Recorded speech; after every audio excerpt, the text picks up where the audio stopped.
Live from the world headquarters of RT America in our nation's capital, this is the news with Rick Sanchez. And hi, everybody. I'm Rick Sanchez, and I want to welcome our viewers from all over the world, including those of you who are watching us using the portable TV app, which means you could be watching us on your phone, and ain't that cool, right? Well, today, the empire strikes back. China seems to be telling the U.S., you want to threaten us with war games and military exercises? Then we will do the same.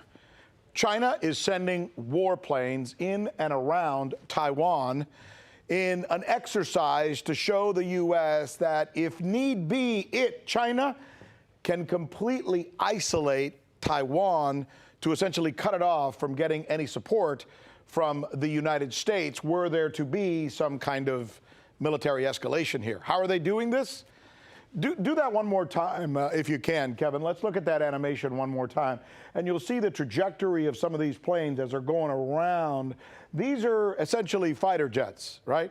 And by flying these fighter jets right off the coast of the northern part of Taiwan and the southern part of Taiwan and the eastern part of Taiwan, it's essentially showing that it could shoot down anything trying to get in or out of what it calls a province if it had to. That's what China's saying. So why is China doing this?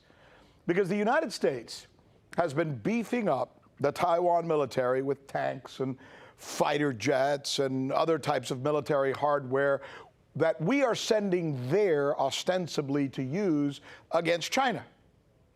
China fears that the United States is poised to attack in two major areas, Taiwan and the South China Sea, both of which China argues it's territory, right? In fact, when it comes to Taiwan, China sees it as a province. So there's the mainland, there's the province. That's how they see it, right? No different than how we in the United States would view Florida, or better maybe yet Hawaii or Alaska, which is why China is so perturbed that the United States would be arming one of its provinces. That's how they see it, right? Are they right? Well, let's talk about that. China argues that when the United States agreed to the quote-unquote one China policy back in 1979, it agreed to the terms of the Chinese Constitution. So let's look and see what the Constitution says, right? This is the wording. We looked it up. This is the Constitution of China, right? The PRC Constitution, People's Republic of China Constitution, which reads, there is only one China in the world. Both the mainland and Taiwan belong to one China policy. China's sovereignty and territorial integrity brook no divisions. By the way, that term, brook no divisions, I was lost. I had no idea what that means, so I had to look it up. And I did that kind of historical reference, looked up the meaning of essentially what it says when you do a little bit of a dive on this is that brook means will accept no interference or opposition. Will accept no interference or opposition. That's why, and territorial integrity, brook no division is what that means. So do these words give sovereignty to China over Taiwan? The U.S. would argue that it does not.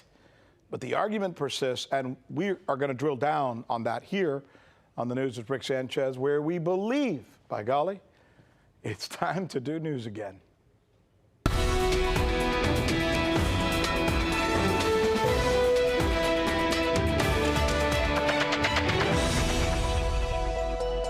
Okie dokie.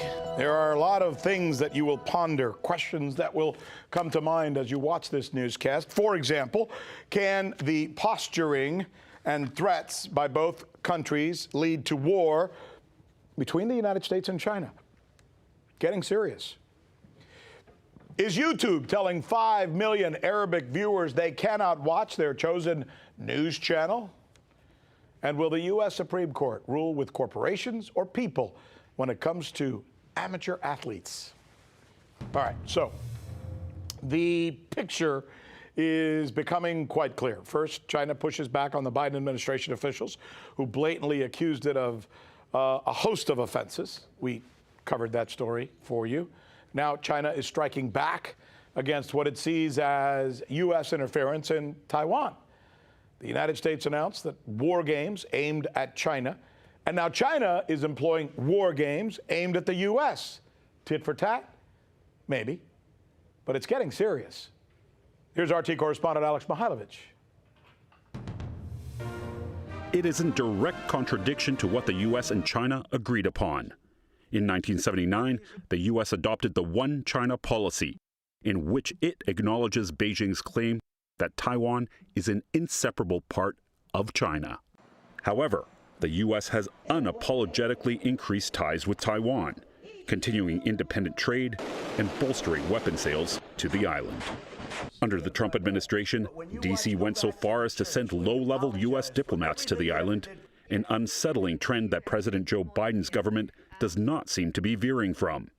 Needless to say, China is not pleased. We firmly oppose any forms of official exchanges between the U.S. and Taiwan. We hope the U.S. will pay great attention to China's concerns and act prudently on the Taiwan issue so as to avoid the further damage to China-U.S. relations. As time progresses, it is clear that the Biden camp plans to continue with Trump's Taiwan policies, and then some. Adding to the dangerous game, a few days ago, an American ambassador visited Taiwan, the first such visit of a higher-level U.S. official in 42 years. According to China, the U.S. is moving towards crossing the red line, and it's calling out America's reasoning. Some politicians from the U.S. have been creating a threat by setting Taiwan issues. It is an excuse for the U.S. to increase its military expense and expansion.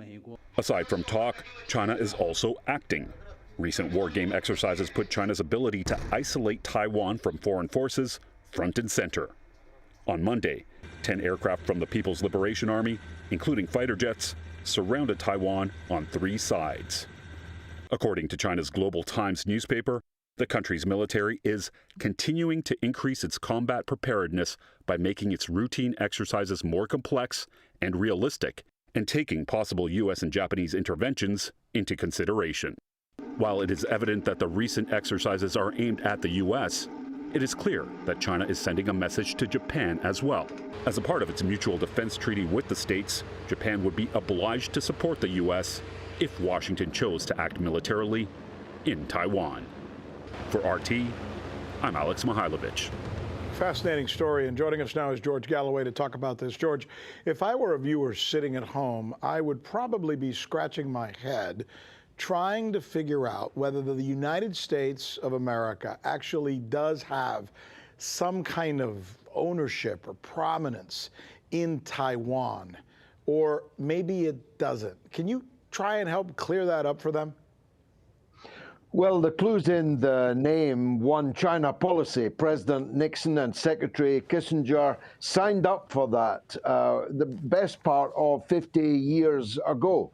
And it has been breached now repeatedly under the Trump administration and now the Biden administration. The tipping point, Rick, was when the U.S. under Trump began to supply offensive military weapons to Taiwan, particularly cruise missiles. Now, cruise missiles are nobody's idea of a defensive weapon. China has no intention whatsoever of invading Taiwan, but as you quoted from the Constitution, it will brook no interference by others who wish to use it as a cat's paw against the People's Republic of China.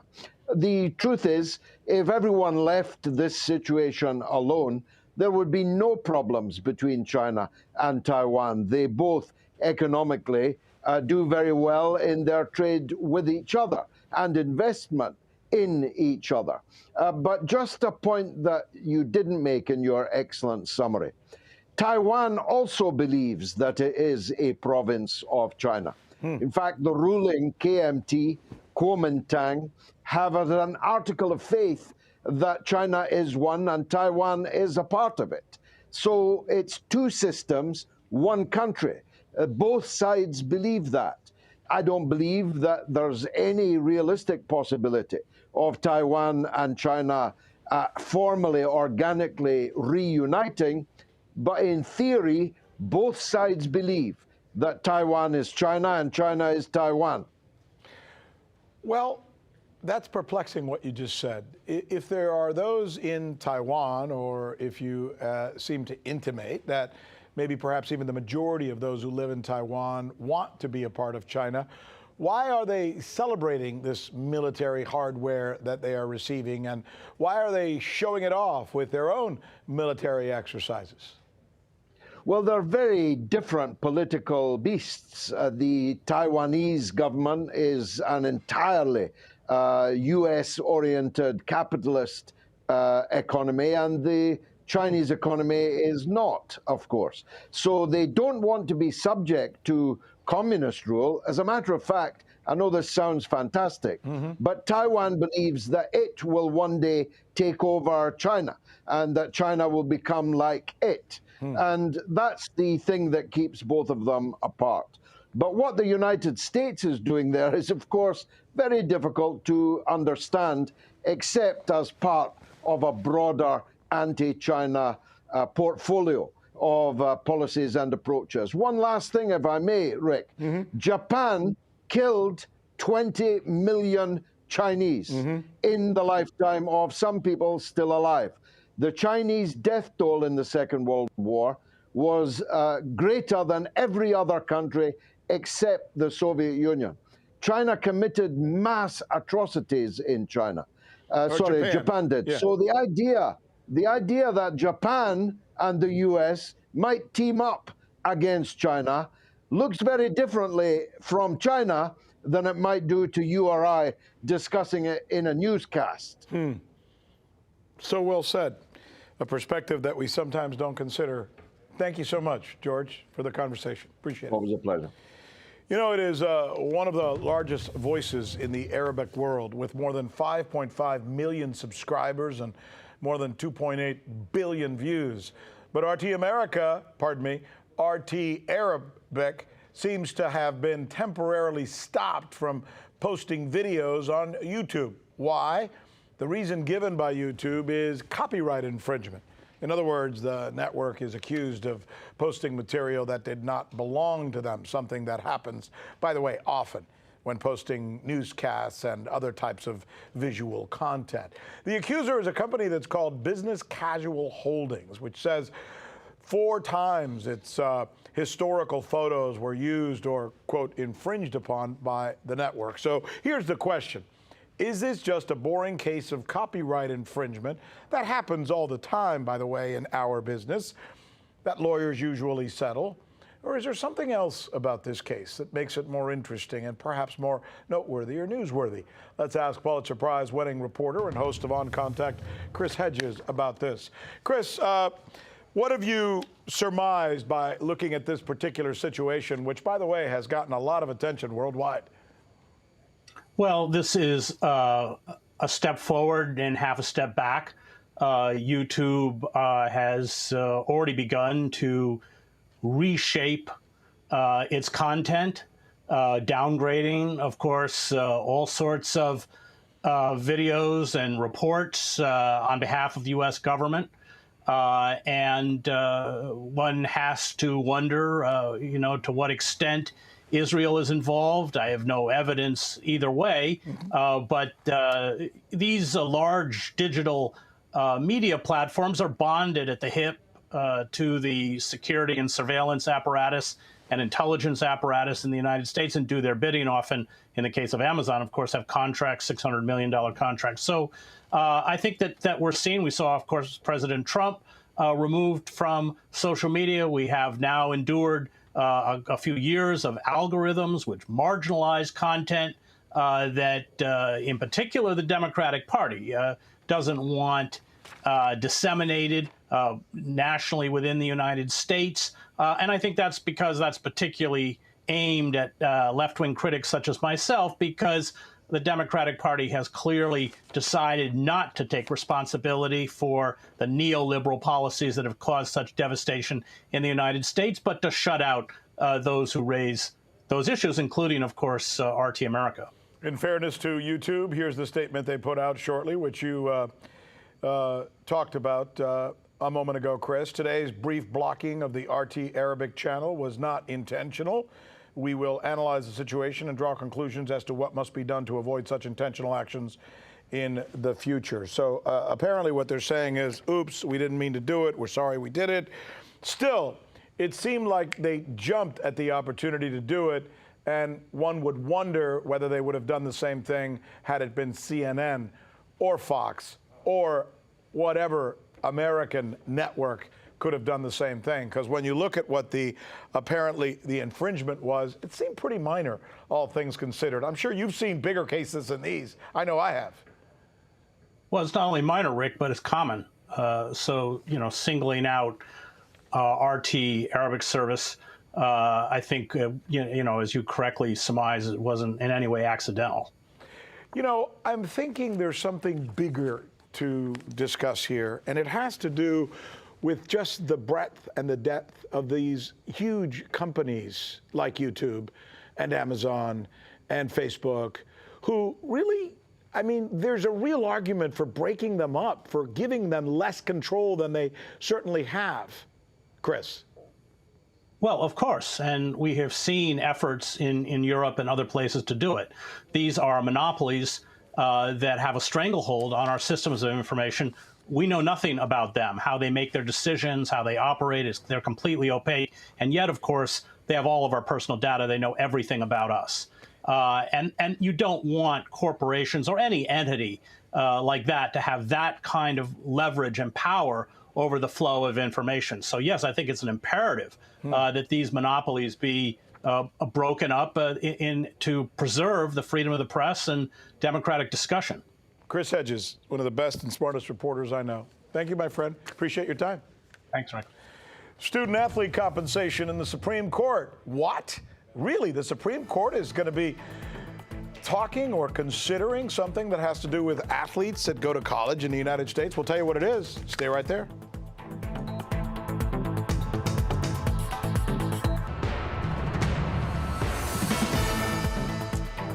Today, the U.S. Supreme Court is looking into a very important question.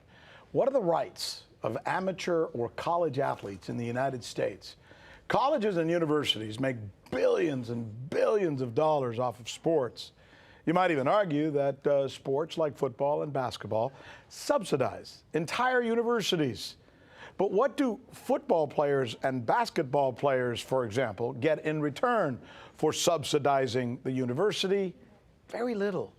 In fact, they're severely punished for so much as getting a free cup of coffee from a prospective employer.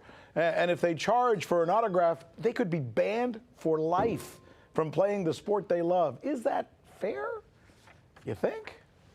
NRS correspondent Farron Franzak is following the Supreme Court proceedings and joins us here now to talk about this, along with our sports director, Steve Christakos, who's going to be chiming in just a moment.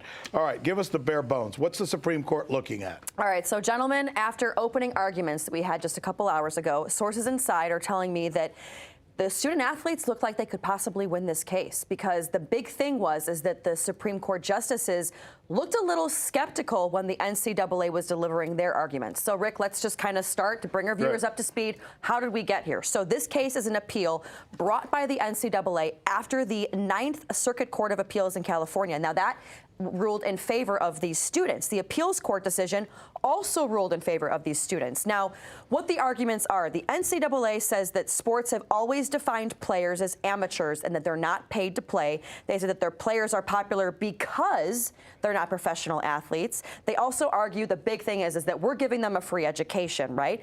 However, critics say that the players routinely miss classes for practice, travel, games. If you're a football or a basketball player, good luck seeing you in class. And that the graduation rates are 20 to 30% lower than non-student athletes. So now, the average student puts in maybe, if he's got, depending on how many quarters he's doing, or how many a good 40 to 80 hour work week.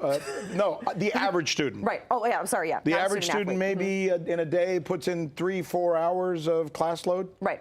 The average student athlete puts in that plus 2 hours of practice, 2 hours of film session, and who knows in the spring how many they put in. So they really are putting in a lot more work. Right. So that's one argument. The other argument is, right, that they're being given a scholarship. Well, the scholarship is worth maybe $20,000 to $30,000 a year? Depending upon what school you go to, if you're out of state. But the other thing that, you know, these students are arguing is the NCAA negotiated the TV rights of $8.8 billion for their March Madness tournament for the next 8 years. TV rights have skyrocketed. You also have, you know, coaches negotiate for what schools they're going to play with or what schools they're going to coach for, and they're getting money for what they're doing. And then you have they're upping their practice facilities, they're upping stadiums. The big thing with this, Rick, is in 1984 you had the case, the NCAA versus the Board of Regents. That is where that case determined that athletes are amateurs and they don't have to be paid. It seems on its face, Steve, let me bring you into the conversation, that the athletes, especially the ones who are superstars, the ones who are playing at Alabama in football and whoever, Kentucky in basketball, are making billions of dollars for their universities, and they're making maybe what somebody would make at, I guess, a 7-Eleven. Right. Yeah, pretty much. I mean, they're not seeing a dime of this pretty much, and they're also not allowed to use their own name, image, or likeness to make money. So aside from wanting to be compensated from the NCAA in terms of, let's say, a salary of some sort, they can't even make money off their own name. Like you said, they can't sign an autograph. They can't accept any gift monetarily, although these things do happen. And then that involves a whole nother issue with corruption going on, which we've seen. That's why they're hiding behind. The NCAA basically uses the antitrust laws to ensure fair competition. They hide behind that and the amateurism, the word amateurism, to basically say, well, we want to ensure there's fair competition so that these corporations can't go after these kids predatorily and say, hey, if you come to this university, we're going to write you a check for this. However, the NCAA, different schools do that with these corporations. Let's say the broadcast deals like Turner and CBS, they collude with these corporations, or maybe it could be a shoe company, and get all this money. But let's just do a comparison. Suppose you're a math student and you go to Harvard and you want to do some work on the side. You maybe even want to get a gig working at an employer, a law firm or something, somewhere in your town. You can do it. Right. And you could give away your autograph. Exactly. And you could give away your work, and you could be paid for it. Yeah, a music major can sell an album, have a concert, and make money off the ticket sales, off the album sales, but an athlete can't. And that's the thing, an athlete can't get a part-time job. Their part-time job, like you said, is training and playing games and traveling. Yeah, so they can't pay for other living expenses, so the tuition is not enough. Do you have, we're down to 30 seconds, but do you have any inkling of which way the justices are going? Again, after just these opening arguments, the fact that their faces looked a little skeptical when the NCAA was up there, chances are it's most likely going to go in favor of these players, Rick. That's amazing. I mean, and essentially we're talking about something that's really important. I mean, you're looking at Trevor Lawrence, the starting QB of Clemson. If he was paid, he'd get $1.2 million a year. Ooh. That's a lot of money, guys. Well, I guarantee he's going to make that in the pros, okay? And more. Guys, great conversation. Thanks so much. We've all heard the phrase that some people are toxic, but now scientists say their research suggests that toxic people in our lives could become a reality, and it could happen sooner than we think, like really toxic. Here's Trinity Chavez. Today, scientists offering new meaning to the description of someone as a toxic person.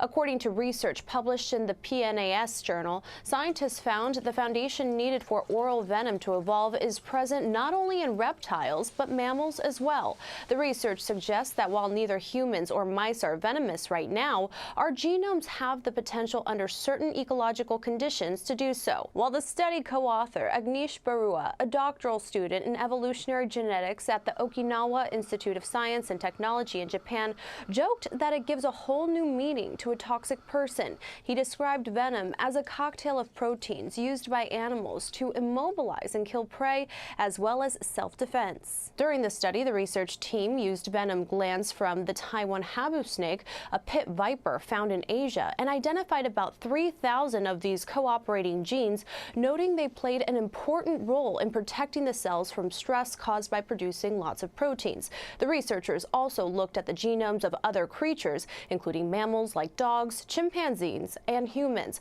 and found that they contained their own versions of those genes. Meantime, the authors add that if the right ecological conditions ever existed, humans would also have the potential to become venomous, even though that's highly unlikely.